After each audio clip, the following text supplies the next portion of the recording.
out there is trying to hire every teacher out there, which includes ours. And we heard him the last time say, if you post an ad out there, you get no responses. So, you know, one of the concerns is, are you gonna have teachers for the program? Because if you don't really make it a priority, you gotta go get them. The teachers aren't gonna come to us. And we gotta keep the ones we got, which is gonna be difficult. I mean, just because of the environment. Was I fairly accurate? Yes, sir. Thank you. If I could add to that, I think more than anything, I don't want to speak for the community, but just giving you my perception of the feedback. Dual language is a special program and it's hard. And it's something that I think what the community is wanting to hear is that the district is committed to a longevity of a program versus a fix for right now. And I think that's the sentiment is we've kind of band-aided things and made it work from year to year, and I think they want to commit to the vision of the 50-50 because it's something that we can say as a group, we're headed in this direction. We know there's going to be some difficult times. We know it's going to be hard to hire teachers, but are we committed as a district to do that in spite of those hard times? I think that was my perception of what they wanted to hear. On a very positive note, several parents got up and said, they were in the 50-50 program, and there was a little bit of lag, but the program was working. That was very encouraging to me, because I had some concern with that when they stood up and said that. And like Ms. Burkle was asking about the plan moving forward, that professional development is something that is ongoing. So you give teachers this indoctrination, if you will, of how to run the model, but it takes time, you know, to learn it and to get better at it. So like Dr. Cribb was saying, it's going to take some time. There's a little lag. It's not going to be easy. It's still going to be a challenge, but if we're all focused in the same direction, I think we're going to have better outcomes for our students and for our teachers, but it may take a little time. And there were some very positive comments about our teachers. Yes. Very positive comments. So one more clarification. So I think, Ms. Berkeley, you asked this, begin a 50-50 model in the fall of 2019. So that is next, 2020. okay. Well, I'm sorry, you're right, for 2019, I'm sorry. So that is This August. That's next week. this August. So what is that? Is that for the current class that's involved moving forward with Right. the ones that are K through 1 right now, or pre-K through 1? so the way we're set up currently is 3rd through 5th grade is already 50-50. But Yes. we would tweak a little bit of the model, but it's already, percentage of language is already 50-50. 2nd grade is not.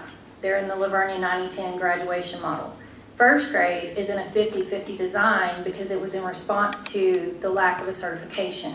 And so those parents were the ones who spoke. I think Dr. Cribb was talking about that at the meeting. They said, we weren't really on board with this, but now my child is doing this and I'm happy. And those are some of the parents that spoke out. So the classes that would be impacted differently would be the current pre-K, current kinder. Those would drastically change their model. To a 50-50. To a 50-50. And that's what you're saying in here, that it will begin in the fall of 19? Correct. Okay. The current 1st graders in the old model wouldn't be 50-50, but they already are. So they would continue in a 50-50. The current 2nd graders would have graduated up to a 50-50 at 3rd grade anyway. So the 2 classes impacted the most would be the current pre-K and current kinder. Okay. Thanks for the clarification.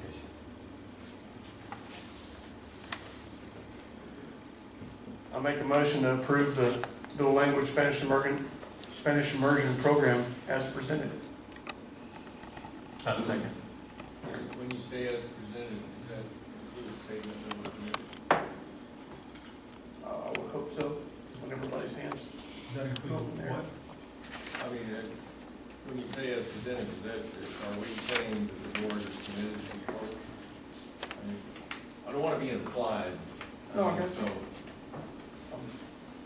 Do you want me to say the 50 model and kindergarten recruitment? Is that what you would like me to say? Say it again. It's the 2 items that are listed in the summary. The 50-50 model based on the Gomez and Gomez. And then item number 2 is the shift to kindergarten recruitment cycle.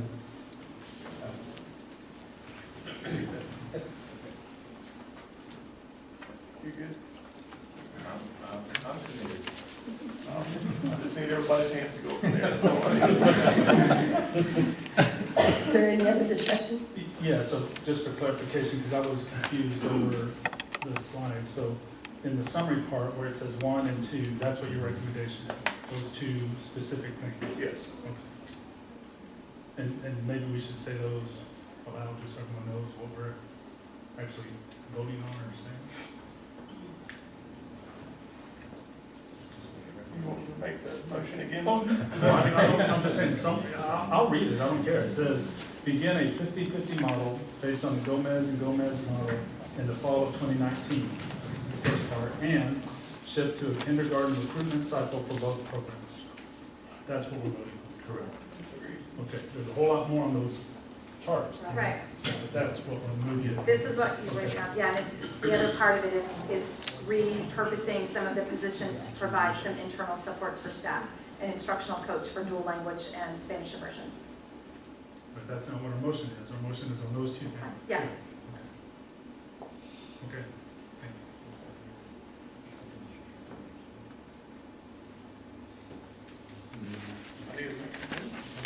No, I no, think no, we're I think we're, clarifying. yeah. You made it and then Mr. Booth. Yes, I second. You made it and he seconded. Which one was it? Okay. All in favor? Yeah, motion for that. I made the motion for everything. Motion passes 6-0. So I will say one thing, I do appreciate both of y'all. I know it's hard getting up in front of those parents. I know that y'all have presented a lot of this information multiple times. You've had to field tough questions, and I do appreciate y'all's effort in this, very much. Thank you. Thank you all. Thank you very much. Mr. Good, I also would like to second that statement that Dr. Wood and Ms. Tabor have done an outstanding job. It's been a great process for us. Next item is consider and take possible action on resolution naming Arthur Martin, interim chief financial officer, as investment officer of Vernia ISD. Dr. Levesque? Yes, ma'am. Ms. Burkle, members of the board, in accordance with board policy CDA local, our interim CFO, Art Martin, needs to be designated as investment officer for LVISD. I move to designate Arthur Martin, interim chief financial officer, as investment officer for Vernia Independent School District. I'll second it.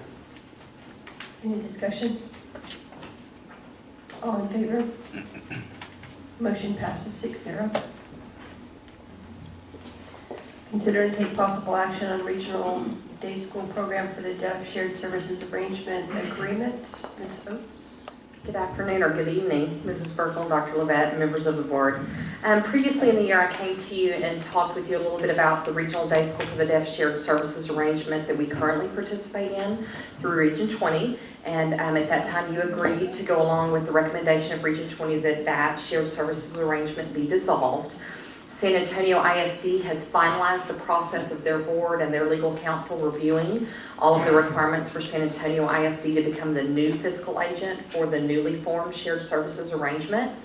The contract and the bylaws and all of those things that are in the packet for Mrs. Burkle to sign, if you approve that this evening, were developed in coordination with all of the directors from the region who will be participating in that regional day school. So we did originally have a concern that we weren't sure how much input we would have into the formation of the shared services arrangement, but the San Antonio ISD allowed us to meet as a group of directors and make recommendations. So basically we have the same set of rules governing this SSA that we already had in place through Region 20. So really nothing has changed other than the fiscal agent will be San Antonio ISD.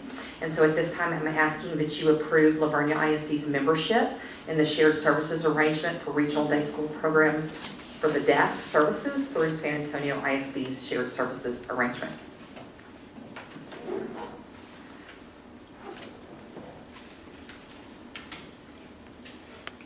And there isn't any additional budget impact at this point? We have not finalized numbers. Those are reviewed at the end of every year to look and see how many students are anticipated to be enrolled. And then those numbers fluctuate on the tuition levels every year anyway. So we do not anticipate anything greater than what we are already experiencing. Is it a change in location? No, we do not have any students who currently attend the Regional Day School for the Deaf. All of our students are served here within the district. And so we have 2 itinerant teachers who come out to the district. They currently are employed by East Central, but they're moving over to San Antonio ISD. Will still come to our district to provide services. So we currently do not send any students to a facility, Correct, a day school? correct. Okay. But we've got to have this program in place. Just in case. And we also get the services of itinerant teachers who are certified to teach students with auditory impairments. Those teachers come to us. They're Okay. very difficult to find, probably more difficult than a bilingual teacher, which you just discussed. And so we're unable to hire those staff. We obviously look for those people in hopes that we would have one to come work for us part-time, but we are guaranteed to have someone to serve our students through the SSA. Okay. I move to approve Vernia ISD's membership and participation in the San Antonio ISD Regional Day School Program for the Deaf Shared Services Arrangement as presented. Second. Any discussion? All in favor? Motion passes 6-0.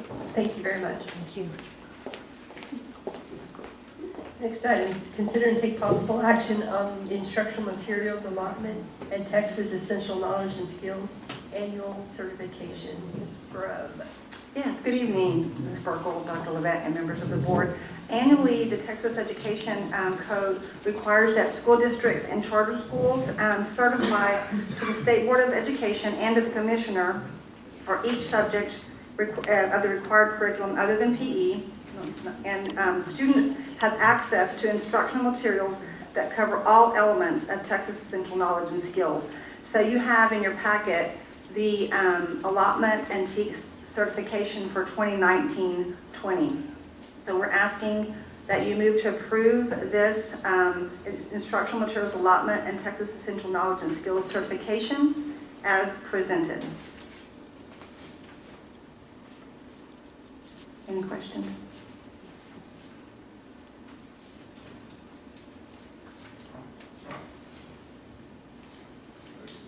So this list, does that mean that we provide financing or materials to support each one of these kindergarten, grade through 12, and then some of these subject areas, right? Yes, sir. So that means when we build our budget or when we designate funds for the district, that we are in, what we're saying is that we're allotting funds for these programs. Yes, sir. Most all of the instructional materials come from an allotment that is on a biennium, and this legislative year will receive the next allotment for 2021. We don't know what that amount will be. 2 years ago, we received about $600,000. There's a calculation, a big, huge calculation that will currently, I think we have sitting in that account right at a little less than $200,000. But we have instructional materials coming up for the adoption for ELAR K to 8 that we're in the process of doing, and we will be bringing that to you guys sometime, probably April and May, to show you exactly what we're looking for as far as purchasing materials for that. But most of the instructional materials come from that, so it's not really part of our budget. It's a different budget code, I guess, or a different budget. I follow what you're saying. So we're saying that these are the grade levels and the subject areas that we cover. Yes, sir. At our school district, and so then we send that to the state, and they'll look at them. And basically, the state says you're not allowed to touch that material with not that money until you say that that's exactly that you are going to, that you are certifying that you have materials for the students for all to cover the TEKS. So this is certifying that we have the materials or certifying that we will use the money for? A little bit of both, but this particular one is, if you'll see there's 1, 2, and 3. The first one's talking specifically that's saying you're only going to use that money for the required thing. There's a list of things that you can use it for, and it all has to do with instruction and technology toward students as far as their instructional materials and for the TEKS. And then the second one talks specifically about that the TEKS are coverage, the collective coverage of all the elements, And then the final thing is that you have the certificate done. Okay, So- so do we have an option to not do that? And if we do, what's the No. application? The option would be not to use, I No, guess, yeah, I We don't would think, not get the IMA money. right. Right, So- so we do have an option not to do this. The only consequence, or the consequence would be we don't get the state funding. We would not get the state funding, but really, option two, item number two there is that making sure that our instructional materials would still meet the Ts. We want the kids to be taught with the proper materials. So it's basically saying that as a district, we're gonna follow the law regarding the expenditures of IMA. And the second piece is that anything above and beyond that we're making sure that it meets the teach requirements. That's really what the certification is. Okay, which is sort of what I was getting to. This seems like a rubber stamp exercise. I don't even Yes. understand why we're doing it. It's required. Exactly. It's required by the state. Because we're saying we're gonna follow the law, and we're gonna teach what we're told we have to do. Yes, sir. It's required. And we're gonna get materials and It's just one of the requirements. I don't wanna do it.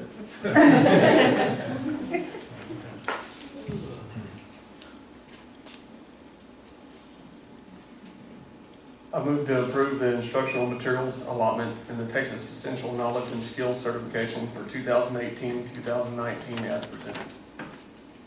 I'll second it. Any discussion? I think it's 2019, 2020. Yeah, so, can you scroll up?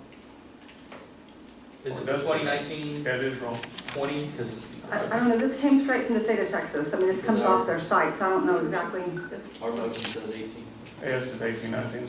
It should be 19. Yeah, Okay. 19-20. I apologize for that. I'll second it. Any discussion? All in favor? Motion passes 6-0. Thank you very much.